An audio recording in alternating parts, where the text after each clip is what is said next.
Good morning. Happy Monday. Did you miss me? I was gone for 9 days, hung out in LA, hung out in Maine, and now I'm back. Dolores Moyer was posting some of my prior videos. She transcribed them. Truly appreciate it. Thank you, Dolores, and it is great to be back. I missed you guys too. So it's a Monday morning. Grant Cardone, for years, has been saying not to invest in single-family residence for real estate. And by the way, of all the real estate guys that I've studied, he's the only one that has said this. Everybody else has said single-family real estate investments are a great investment. But Grant has said forever, it's a bad idea, you shouldn't do it. Well, somebody got to him and said, you're wrong. Single-family residences are a good idea. And let me show you, let's go back to your original investment 35 years ago and show you that it would have worked out. And give Grant credit. He listened to the person and they went and did that. And they went back and looked at his investments, and now he's changed his tune. And he says, in fact, that those investments would have worked out. What he learned was he didn't have a plan and he didn't follow through as to what he would have done. He bought a house. He was making money on the house. He bought a $75,000 house with $3,500 down. And had he stuck with that house over the last 35 years, he would have collected $650,000, and the house would now be worth well over $500,000. It was outside of Houston, Texas. But he didn't stick with it. It went south for a little while, and then he bailed, and then he developed a new approach and a new plan. What happened? What was wrong? Well, number one, he didn't have a plan. He went into it and kind of knew what he wanted to do, but he didn't have a plan.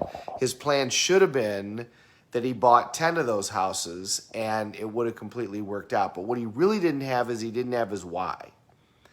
And Grant really didn't get his why until he got married, because he way outkicked his coverage when he got married. And so he had to become a different person in order to get to the level that he needed for this wonderful woman that he married. So what can we learn from that on a Monday morning? Number one, consistency produces results. The reason that it didn't work out wasn't because it was the wrong idea. It was because he didn't stick with it. He didn't have consistency. And why didn't he have consistency? Because he didn't have a plan. Why didn't he have a plan? Because he didn't have his why. When you want to produce results, consistency produces results. If you want to create a result financially, that's consistency. Consistently spending less than you make, consistently saving, consistently investing, finding ways to make money when you sleep. If you want to produce a result physically, it's consistently working out, consistently taking the action, being consistent.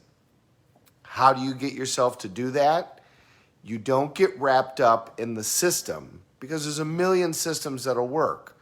There's a million systems that'll produce a financial result. There's a million systems that'll produce a result with your body. There's a million systems that'll work. You produce the result by getting your why. When we get a big enough why, when we get enough leverage, then we're able to produce the results. So for this week, what are the systems that you're working and that are going to be put into place?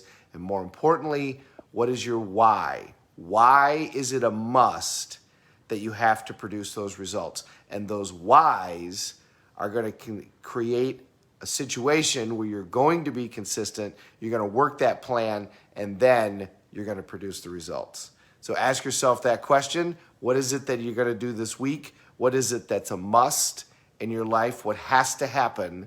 Because that's the thing that we figure out how to do. We don't get our shoulds, we get our musts. What is it that has to happen and why? Get a big enough why, and that must will in fact happen. It's great to be back. I missed you guys. Thanks for watching, everybody. We're all in this together. Let's take care of each other. Oh, and a public announcement. I'm going to start figuring out how to do this on my story as opposed to just a live video. So look for that in the near future. I'll let you know when I get that figured out. So far, I can't do it on a long enough video, so I got to get that figured out. Thanks, everybody. See you soon.